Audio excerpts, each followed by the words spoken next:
Abakunzi ba ndege yose ndabasuhuje aho muherereye hose, abari mu majyepfo, abari mu majyaruguru, abari mu burasirazuba, abari mu burengerazuba ndabasuhuje, ntibagiwe n'abo mu mujyi wa Kigali.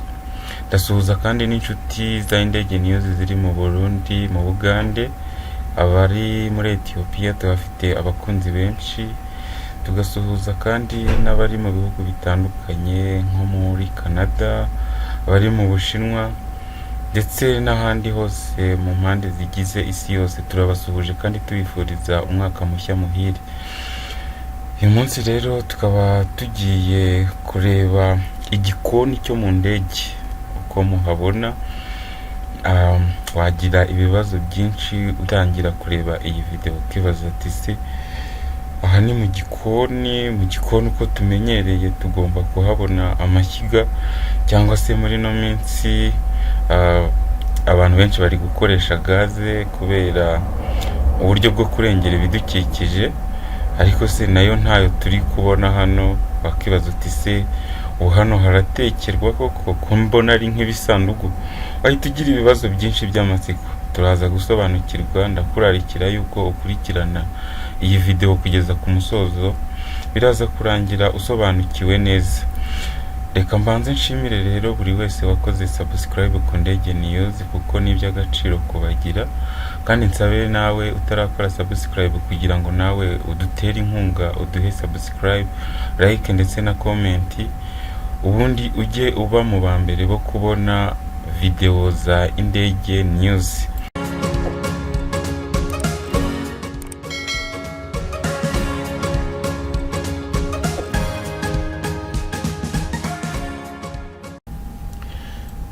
Muri video zacu zabanje ubushize twarebye muri iki cyumba cy'abapilote kizwi ku izina rya cockpit. Twabashije kureba kuri uyu mwanya uri ibumoso ko ariho kapiteni yicara. Tubona ko uyu mwanya uri hano iburyo ariho first officer cyangwa se umwunganizi wa kapiteni yicara.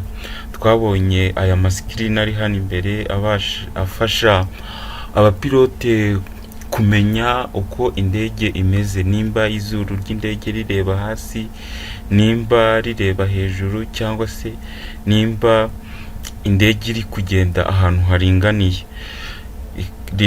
Izi screen zifite umumaro munini cyane, zidahari abapilote byabagora kuyobora indege. Zinafasha abapilote kubereka ubutumburuke bariho muri kuri metero zingana gututurutse ku butaka. Muri video yacu yabanje twarabibonye, tubona ni control panel iri hano yuko ifasha abapilote guhitamo ingenzuramikorere systems zimwe na zimwe bashaka gukoresha. Nimba utarabashije kureba iyo video, nakurarikira kuyireba, link iri hano hejuru, wabasha subira inyuma ukareba iyo video, ukabasha gusobanukirwa na byinshi byo muri iki cyumba cy'abayobozi b'indege. Ntabwo uyu munsi rero tugarutse kuganira kuri iki cyumba, ahubwo uyu munsi tukaba tugiye kuganira ku gikoni. Igikoni aho gutekera, gutegurira amafunguro n'ibinyobwa by'abantu bari mu ndege. Rero reka dusohoke muri iki cyumba kugira ngo twerekeze mu gikoni, turebe uko bimeze, tugire n'ibyo dutegura. Turacyari mu minsi mikuru rero. Uyu munsi ubanza ndi bufatanye na ba bakobwa bakunze kuba ari bo bashinzwe gutegura ibyo mu ndege, tukabasha kubategurira akaboga. Reka rero tujye mu gikoni. Uyu rero akaba ari umuryango ugiye kudusohora muri iki cyumba twari turimo. Reka tuwufungure. Okay, turawufunguye rero. Murabona ko duhise tugera mu kindi cyumba. Iki cyumba wakibaza uti se iki cyumba ni bwoko kira tugezemo? Dore kuntu kimeze.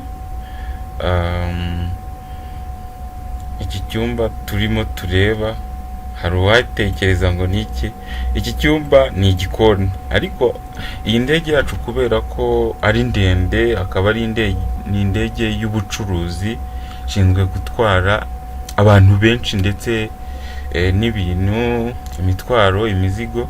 Rero ikaba ifite ibyumba bibiri byo gutekeramo, ifite icyumba cy'imbere ikagira n'ikindi cyumba cy'igikoni cy'inyuma kiba mu gice cy'umurizo, turaza naho kuhagera. Iki ngiki rero akaba ari igikoni cy'imbere cyegereye iki cyumba cy'abapiloti. Aha ni ukuvuga ngo uyu ni umuryango w'iburyo, umugenzi arinjira agahita aza agakomerezamo hano, ngira ngo murahabona ko harimo inzira ikomeza ukajya kwicara mu mwanya wabugenewe, na ba bakobwa bashinzwe gutanga keya cyangwa se kwakira gusuhuza abagenzi baba bari hano bakabafasha bakakuyobora ukajya kwicara umwanya wagenewe, kuko buri mwanya uba ufite nimero, uragenda ukicara mu mwanya uhuye na nimero wahawe. Hano turacyari mu gikoni rero, uriya twavugagaho wari umuryango w'iburyo, hari n'umuryango w'ibumoso, uyu nawo ni umuryango w'ibumoso. Abinjiriye hano nabo baraza bagakomeza bakajya kwicara. Muri iki gikoni cyacu rero reka turebe ibintu bihari. Ntago muri rusange ahangaha hari ibintu byinshi, nta masafuriya tuhabona, buriya turaza kumenya impamvu. Reka duhere hano hari oven niyo ishinzwe gushyushya ibiryo. Ntago icyo nabanza gusobanuraho gatoya, mu ndege ntago duteka ibiryo bibisi kugira ngo tubigaburire abantu, ahubwo ibiryo bitekerwa ku butaka cyangwa se indege itarahaguruka. Hari amaresitora yabugenewe n'amahoteli yemerewe guteka ibiryo abagenzi bari buze gukoresha mu ndege. Barangiza kubiteka bakabishyira mu tubogisi dushinzwe kubika ibyo biryo, amatekawe, ubundi barangiza bakabizana mu ndege bakabisitoka muri utu dutureyi. Utu dutureyi uratubona ni twinshi turimo hano. Izi ni ingufuri rero, ni rock zifasha kugira ngo aka gatureyi kaba katasohokamo, kuko hasi gafite amapine, bajya bagatwara kariho ibiryo mu gihe babishyiriye abagenzi. turabibona uko biba bimeze. Rero izi ni rock zibasha kugafungura. Urabona indege hari igihe igera nk'igihe ihagurutse cyangwa se igihe igiye kugwa, kiriya gihe haba hari turbulence cyangwa se indege inyeganyega, reka mvuge indege inyeganyega. Ubwo rero iyo ahangaha izi ngufuri zitariho ngo kabe gafunze, gashobora gusohoka hakagira n'ibindi bintu cyangwa se ibyo biryo birimo bikangirika. Ahangaha kandi icyo twakwibuka ni uko ari mu gice cy'igikoni cy'imbere, kuko hari n'igice tugiye gusura nanone cy'inyuma. Tugiye ku ruhande rwa hano, nubwo mutari kubibona neza, ariko hano hari coffee maker cyangwa se ahantu ho gukorera ikawa, gukorera icyayi. Ahangaha reka ahubwo tujye kureba muri kiriya gikoni cy'inyuma. Ubwo turakomeza hano, ariko turabanza nyine turajya duca aho abagenzi bari, kuko turi kwinjirira muri iyi nzira mubona. Ubwo turinjiye turebe. Iki gice tugezemo rero akaba ari igice cya business class, naho abagenzi bicara, ariko abagenzi bishyuye menshi, cyangwa se akaba ari igice urahabona uburyo ari VIP. Urebye n'izi ntebe zaho uburyo intebe imeze, hari umwihariko baba bafite. Iyi ntebe hari uburyo bayizingura bagakurura hano munsi, hakaba hahita hamanuka igice cyo gushyiraho amaguru, n'ahangaha bakayiryamisha. Iyi ntebe igasa nk'aho ibaye nk'igitanda umugenzi akiryamira. Murabona ko hari classe rwose, ni business class nyine, ni igice buri wese aba yumva ashaka kujyamo kuko haba hari umutuzo, haba hameze neza, ariko naho harahenda. Okay, reka dukomeze. Ikindi urabona hano hari amarido.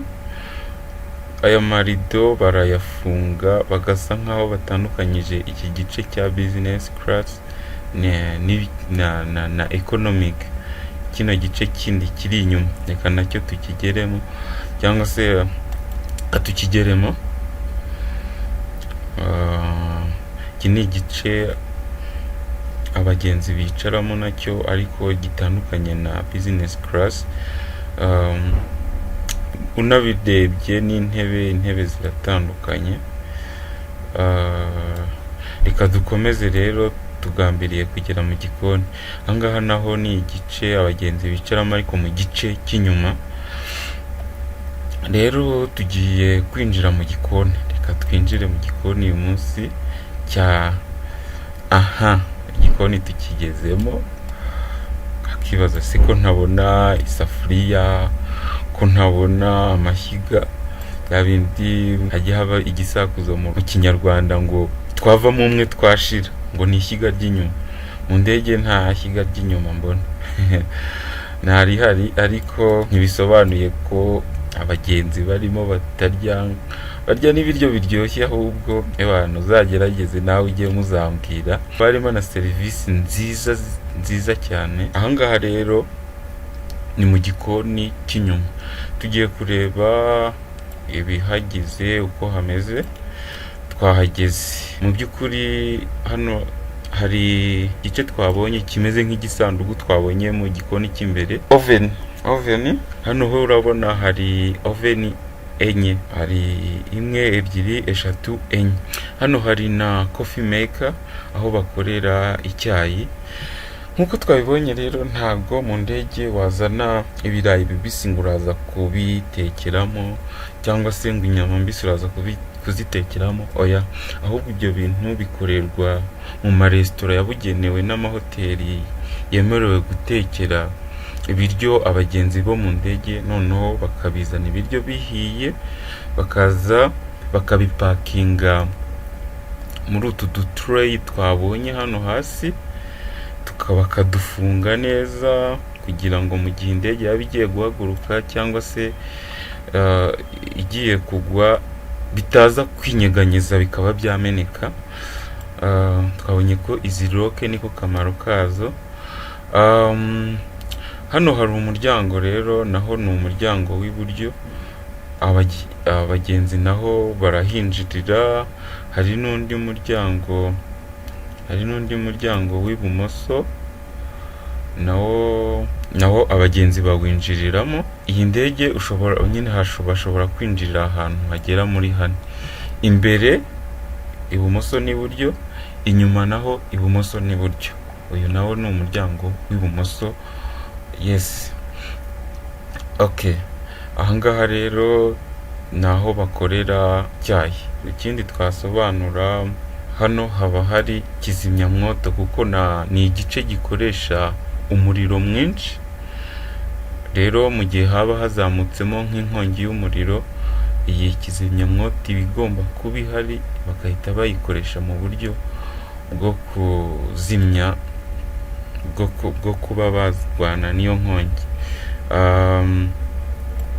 Ikindi harimo aya matara murayabona.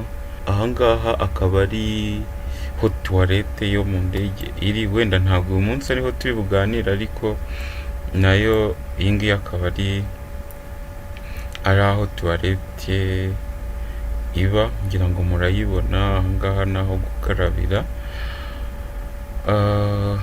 Ntabwo aricyo kiganiro cyacu cy'uyu munsi. Reka twisubiriye mu gikoni. Ngira ngo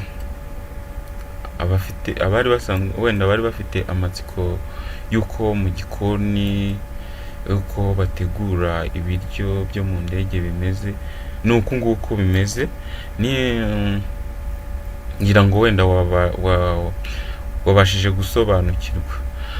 Icyo nakubwira, ntago umupilote twabonye uba uri imbere hariya uba ushinzwe kuyobora indege ari we uteka, ahubwo hari abakobwa bagenewe guteka, aba flight attendant. Ntabwo ari abakobwa gusa kuko harimo n'abagabo barabyemerewe, ariko inshuro nyinshi bitewe na keya cyangwa se ubwiza, ikimero abari n'abategarugori bagira, nibo bakunze gukora aka kazi, ariko n'abagabo twabonye ko harimo ababasha gukora aka kazi. Ikiganiro cy'uyu munsi rero reka tugisoreze ahangaha. Muduhe komenti uko mwabonye, mbese nuko mwabitekerezaga, uko mubisanze, uko mubibonye, nuko mwabitekerezaga. Reka ngushimire rero we warebye iyi video, kandi nshimire wowe wakoze subscribe. Nawe utarakora subscribe, ngusaba ngo udushyigikire ku Ndege News, uduhe subscribe, ubundi mukomeze kugira intangiriro nziza z'umwaka, muzagiremo amahirwe masa muri uyu mwaka wose tutangiye, uzababere uw'amata n'ubuki. Imana ibarinde. Ciao.